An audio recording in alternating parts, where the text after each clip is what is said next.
Ask anyone who remembers, and they'll tell you, Nickelodeon was the ultimate in after-school cartoons during the 90s. There's a little bit of an argument to be made for Cartoon Network's place in the spotlight, but let's save that for another video. One of my favorite shows growing up was the Rugrats, but it wasn't until I got older and began to share it with my kids that I realized there was a lot going on in that show. From adult jokes that I did not understand. And my personal favorite, Lonely Space Vixen. That's for after you go to bed. To episodes that absolutely terrified me when I was young. There were some extremely dark moments tucked into this show, and today I want to talk about what I believe is one of the darkest episodes in Rugrats history.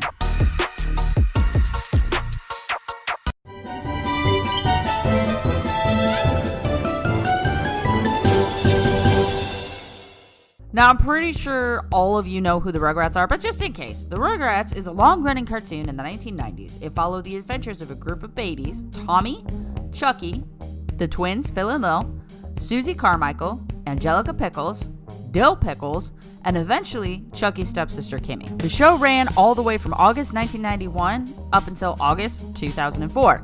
It spawned numerous video games, movies, made-for-TV specials, as well as toys, books, and recently FYE began carrying the show's trademark Reptar cereal, which disappointingly was basically Fruit Loops. Personally, I was a fan of the Reptar bars. It was chocolate, it basically had cake frosting that was dyed green in the middle, it made your tongue green, it was awesome, I loved it. But obviously not everything was sunshine and rainbows for these babies. In the episode Weaning Tommy, we see Tommy Pickles hunted down by a giant sippy cup in a nightmare sequence that seemed kind of out of place in a kid's show. In one of my favorite episodes, Chucky versus the Potty, it's time to potty train Chucky Finster, which is equated in his mind to being forced to sit in the chair. An obvious reference to Death Row and the electric chair, and I'm not just assuming. Watch this clip and tell me I'm wrong.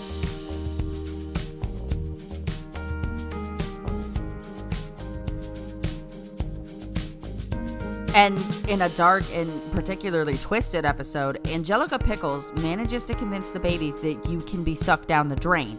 And this isn't the first nor last time that she would try to scare the babies or use them to get something for herself. That's right, I did it, and I'd break it again if I had the chance. But you know what? There's nothing you babies can't do about it, 'cause you can't talk.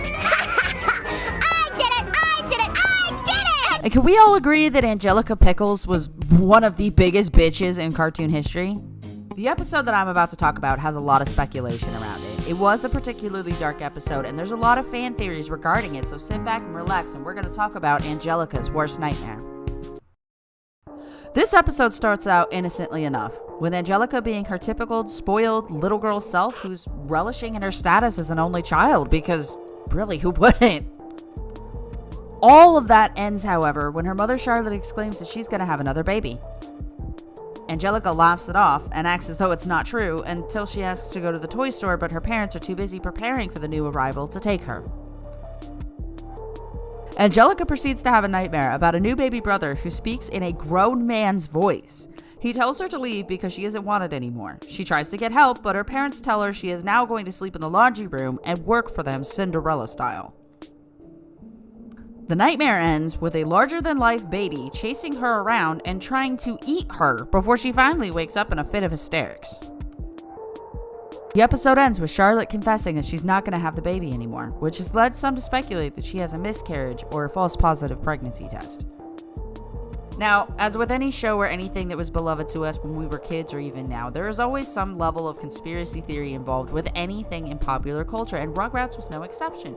Like I'd mentioned, there are people who think that Charlotte maybe had a miscarriage, and this whole episode was hinting at that, which would be a little bit dark and a little tough to tackle in a kid's show. There's people who also think that maybe Charlotte had an abortion, and there's a lot of credence to lean to that. She's a complete workaholic. They barely have time for Angelica as it is, and throughout the episode, you can see Charlotte becoming more and more distressed herself at the idea of having a second child. So, personally, both theories are valid. Honestly, I think maybe she just got a false positive pregnancy test, but I want to know what you guys think. Do you guys have a favorite episode? Let me know down in the comment section below. Thank you so much for watching, and if you'd enjoyed this, feel free to leave me a like and consider subscribing if you're not part of Squid Nation already. There's lots to talk about, and we're only just getting started, so join me next Friday on another episode of Pop Culture and Beyond.